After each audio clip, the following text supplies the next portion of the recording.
கிறிஸ்துக்கள் அன்பான காலைக்கதை நிகழ்ச்சி நேயர்களே, மீண்டும் இந்த நாளிலும் கூட இயேசுவின் மீதான நாமத்தில் உங்களோடு கூட இருந்ததில் மிகுந்த மகிழ்ச்சி அடைகிறேன். இந்த நாளிலும் தேவன் உங்களோடு கூட இருந்து நீங்கள் கைட்டு செய்கிற எல்லா காரியங்களிலும் உங்களுக்கு போதுமானவராக இருக்க வாழ்த்துதல் கூறுகிறேன். இன்னைக்கு வருகிற செய்தி எங்க இருந்து அப்படின்னு பார்த்தீங்கன்னா, எல்லாருக்கும் ரொம்ப மிகவும் பிடித்த செய்தி, பிடித்த வசனம், தெரிந்த ஒரு வசனமும் கூட. மத்தேயு 7ஆம் அதிகாரம் 7வது வசனம். கேளுங்கள் அப்பொழுது உங்களுக்கு கொடுக்கப்படும். ஒரு நல்ல வசனம் இல்லை? கேளுங்கள் அப்பொழுது உங்களுக்கு கொடுக்கப்படும். நிறைய நேரங்கள்ல நீங்களும் நானும் கேட்டுட்டே இருக்கோம், நிறைய காரியங்கள் நமக்கு இன்னும் கிடைச்சிருக்காது இல்லை. ஆனா அது ஏன் அப்படின்னு சொன்னா ஒன்றும் இல்லை, அது நமக்கு இப்ப தேவையில்லை, அது நமக்கு இப்போ ஒரு வேலை ஆபத்தை உருவாக்கும் அப்படின்னு சொல்லி நம்ம அப்பா என்ன செஞ்சிருக்காங்க, கொடுக்காம இருக்காங்க.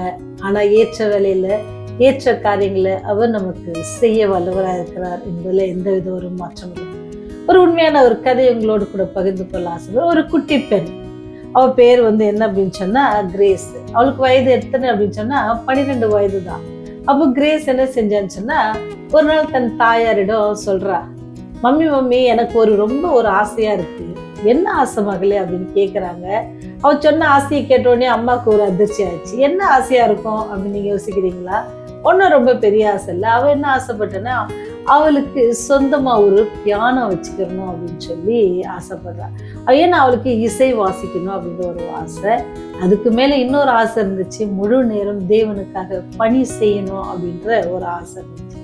அப்போ அவங்க அம்மாட்ட சொன்ன முதல் ஆசை என்ன அப்படின்னு சொன்னா, எனக்கு ஒரு பியானோ வேணும் அப்படின்ட்டு அவ சொல்றா. அவங்க அம்மா சொன்னாங்க, உங்களுடைய ஆசை நல்லதுதான், ஆனா அது வாங்குவதற்கான வசதி நமக்கு கிடையாது, நம்ம அது வாங்கணும்னு நினைச்சு கூட பார்க்கறல முடியாதுமா அப்படின்னு சொன்னேன்.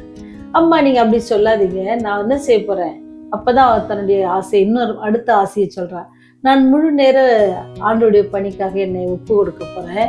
அப்படி நான் முழு நேர பணிக்காக செய்யும் பொழுது இசை தெரிஞ்சா அந்த ஊழியை இன்னும் கூட ரொம்ப சிறப்பாக இருக்கும்ல, அதனால நான் இசையை கற்றுக்கொள்ள போறேன் அப்படின்ட்டு அந்த சிறுமி சொன்னலாம். அம்மாவுக்கு இன்னும் ரொம்ப ஆச்சரியமும் ரொம்ப சந்தோஷமா ஒரு பக்கம் இருந்துச்சு. பரவாயில்ல, தன்னை கடவுளுடைய பணிக்காக ஒப்பு கொடுக்குறேன் அப்படின்னு சொன்னது அவங்களுக்கு ரொம்ப சந்தோஷத்தை தந்துச்சு. அப்போ சொன்னா, அம்மா நீங்க கவலைப்படாதீங்க, நீங்க எனக்கு கண்டிப்பா வாங்கி தர முடியாது, எனக்கு நல்லாவே தெரியும், நீங்க வாங்கி தரணும்னு நீங்க என்ன நினைக்காதீங்க. ஆனா நான் இன்னைக்கு என்ன செய்ய போறேன், இயேசுப்பாட்ட ஜெபம் பண்ண போறேன் அப்படின்னு சொல்லி அந்த சிறுமி சொல்லலாம். அப்படியா மகளே, சரிம்மா அப்படின்னு சொல்லி விட்டாங்க. அவ ஜெபிச்சுட்டே இருக்கிறா. ஆனா என்ன செஞ்சிச்சு, நாட்கள் சென்றது. ஆனால் அவளுக்கு என்ன வரல, பியானோ கையில வரல. ஆனா ப்ரேயரை குறைஞ்சு அவ ப்ரேயரை நிறுத்தலை, தொடர்ந்து ஜெபம் பண்ணிட்டு இருந்தா. ஒரு நாள் ஆலயத்துக்கு சென்று இருக்கிறா.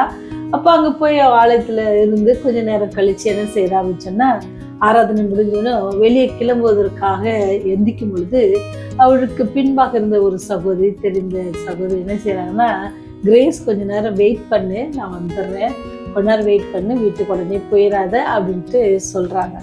அதை கேட்ட கிரேஸ் கையும் என்னவா இருக்கும், எதுக்கு இந்த ஆண்டி என்ன இருக்க சொல்றாங்க, நான் ஏதோ தப்பு பண்ணிட்டேனா, நான் எதுவும் சர்ச்சில் பேசிட்டேனா, ஐயோ தெரியலையே, இல்லை நான் ஏதாவது செய்ய வேண்டி இருக்குதா அப்படின்னு சொல்லி யோசிச்சுட்டு இருந்தேன். அப்போ அந்த நிறுத்தின அந்த சகோதரி வந்தாங்க. கிரேஸ் உங்கள்கிட்ட ஒரு காரியம் சொல்லணும், எங்கள் வீட்டில் ஒரு பியானோ இருக்குது, இடத்த அடைச்சிட்டு இருக்குமா, அது கொஞ்சம் எடுத்துகிட்டு போயேன்னு சொன்னால், முன்னாடி அதை என் மகள் வீட்டில் இருந்தப்ப அவங்க அதை வாசிட்டு இருந்தாங்க. இப்போ அவங்க திருமணம் ஆணு போனதுலேருந்து அது சும்மாவே கிடக்குது, அது இடத்த தான் அடைச்சிட்டு இருக்கு, நாங்கள் யாரும் பயன்படுத்தலை, நீ அதை எடுத்துகிட்டு போய் பயன்படுத்திக்க அப்படின்னு சொன்னாங்க. கிரேஸ்க்கு ஆச்சரியம் தாங்க முடியலை.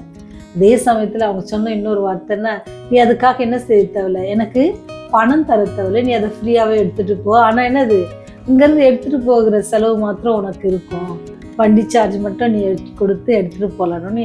கிரேஸ் ரொம்ப சந்தோஷப்பட்டு ஆண்டவருக்கு நன்றி சொல்லிட்டு அந்த நன்றியோட நிறுத்தவ வீட்டுக்கு போய் அம்மாட்ட சொல்கிறா. அம்மாட்ட சொன்னோடனே அம்மாவுக்கு ரொம்ப சந்தோஷம். ஆண்டவர் நம்முடைய ஜெபத்தை எப்படி கேட்குறாரு பார்த்தீங்களா, நம்முடைய ஜெபம் ஒரு நாள் அவருடைய பார்வையிலேருந்து எப்பவுமே என்ன செய்ய போகிறது, அது அற்பமாக எண்ணப்பட போகிறது இல்லை. ஆண்டவர் நீங்கள் எதை கேட்டாலும் அவங்க என்ன செய்வாங்க, கவனித்துட்டு இருப்பாங்க. நீங்கள் அதனால தான் அவர் எவ்வளோ அந்த வார்த்தையை நமக்கு சொல்லி கொடுக்குறாங்க, கேளுங்கள் தரப்படும் அப்படின்னு சொல்றாரு. எப்போ தரப்படும்னா, ஆண்டோடைய நேரத்திற்கு சித்தத்திற்கு ஏற்ப அது நமக்கு தரப்படுறதுல எந்தவித என்னது இல்லை, நம்பிக்கையோடு நம்ம காத்திருக்கலாம். எந்த விதத்திலும் நம்ம என்ன செய்யலாம், ஐயப்பட தேவையில்லை. நம்ம எதனால ஆண்டவர்கிட்ட கேட்கலாம். எப்படி கிரேஸ் ஒரு பியானோக்காக 12 வயது சிறுமிதான், ஆனால் ஆண்டவர் மேல் வைத்திருந்த நம்பிக்கை, ஆண்டவர் சொல்லியிருக்கிற அந்த வாக்குத்தத்தம், கேளுங்கள் தரப்படும். அதனாலதான் அன்னைக்கு அந்த ஆலயத்துல யார் கேட்டா, அண்ணாள் கேட்குறாங்க, கண்ணீரோட கேட்குறாங்க, அழுதாங்க, ஆண்டவர் தந்தாங்க. ஆண்டவர் அப்பேற்பட்ட வல்லந்தவர். நம்மளை ஏற்ற வேலையில அவர் சந்திக்கிறார். அநேக டைம்ல அவங்க அநேக வருடங்களாக ஆலயத்துக்கு போயிட்டு வந்துட்டு இருக்காங்க அண்ணாள். அதனால என்ன செஞ்சிருக்காங்க, அநேக வேலை அவங்க ஜெபம் பண்ணியிருப்பாங்க. ஆனா அன்னைக்கு ஜெபம் பண்ணும் பொழுது அது ரொம்ப வித்தியாசமா இருந்துச்சு, அர்ப்பணிப்போடு இருந்துச்சு. ஆண்டவர் கேட்டாங்க, எப்படி கிரேஸ் தன்னை அர்ப்பணித்து ஆண்டோடைய பணிக்காக, நான் ஆண்டவருக்காக நான் செய்யணும் அப்படின்னு சொல்லும் பொழுது ஆண்டவர் அதை வாய்க்க செய்தார். எப்படி ஒரு காசு கூட என்ன இல்லை, அவங்க கொடுத்து வாங்க வேண்டிய அளவுக்கு இல்லாதபடிக்கு தேவன் இலவசமாக அதை அவளுக்கு வாய்க்க செய்வாங்க. அதே போல அதே உண்மை உள்ள தேவன், அதே உயிர் உள்ள தேவன் இன்றைக்கு உங்களுக்கும் எனக்கும் கொடுக்கிற காரியம் தான், கேளுங்கள் தரப்படும். நீங்க என்னத்தை கேட்க போறீங்க? இந்த கடைசி நாட்களை வாழ்ந்திருக்க நாங்கள் பணம் இதெல்லாம் அழிந்து போகிற காரியங்கள் அல்ல, அழியாத தேவனுடைய ராஜ்யத்துக்கான காரியங்களை நம்ம கேட்டு பெற்றுக்கொள்வோம். அவர் தர காத்திருக்கிறார். அதை பெற்றுக்கொள்ள நீங்க ஆயத்தமா இருக்கீங்களா? ஜெபம் செய்வோம். ஜெபத்தை கேட்கும் தேவனே, எங்கள் உள்ளங்களின் வாஞ்சிகளை நீர் அறிந்தவரே, நாங்கள் எதை கேட்டாலும் உடைய நாம மகிமைக்காகவும், நாங்கள் எதை பெற்றுக்கொண்டாலும் அதனுடைய நாமத்துக்கு மகிமைக்காக நாங்கள் அதை பயன்படுத்த எங்களுக்கு உதவி செய்யுங்க ராஜா. அன்பின் தகப்பனே, நீர் செய்த எல்லா நன்மைகளையும் நினைத்து பார்க்கிறோம். எல்லா ஆசீர்வாதங்களுக்கும் நன்றியோடு துதிக்கிறோம், சோஸ்தரிக்கிறோம் சாமி. உண்ண உணவு, உடுக்க உடை, இருக்க இடம் குறையில்லாமல் நீங்க தந்ததுக்காக நன்றி செலுத்துகிறோம் சாமி. இந்த நாளிலும் ஆண்டவரே, கண்ணீரோடும் கவலையோடும் மனவேதனையோடும் இருக்கிற பிள்ளைகளையும் பாதத்துல கொண்டு வருகிறோம். பண பிரச்சனைனாலும் குடும்ப பிரச்சனைனாலும் ஆண்டவரே, சோர்ந்து போய் தளர்ந்து போயிருக்கிற எல்லா ஆத்துமாக்களையும் உடைய கருத்துல ஒப்பு கொடுக்கிறோம் ஆண்டவரே. அவளோடு கூட இடைபடுங்க சாமி. அவருடைய காரியங்கள் எல்லாம் நிவர்த்தி செய்யுங்க. அவருடைய தேவைகள் எல்லாம் சந்தித்தலனுமா கெஞ்சி மன்றாடுகிறோம் சாமி. ஆண்டவரே, நீ கேளுங்கள் தரப்படும் என்று சொன்ன ராஜாவே, இன்று யாரெல்லாம் நோக்கி கேட்கிறார்களோ அவர்கள் எல்லாருக்கும் சித்தத்தின்படி இறங்கி ஆண்டவரே, அவர்களும் நாமத்தை பிரஸ்தாபப்படுத்த நீர் கிருபை செய்திடணுமாய் கெஞ்சி மன்றாடுகிறோம் ஆண்டவரே. உடைய ராஜ்யம் வரும் பொழுது எங்களை நீர் நினைத்தள்ள வேண்டுமா? இயேசுவின் மூலம் தாழ்மையோடு ஜெபிக்கிறோம் ஜீவனுள்ள பரலோக தந்தையே. ஆமென், ஆமென்.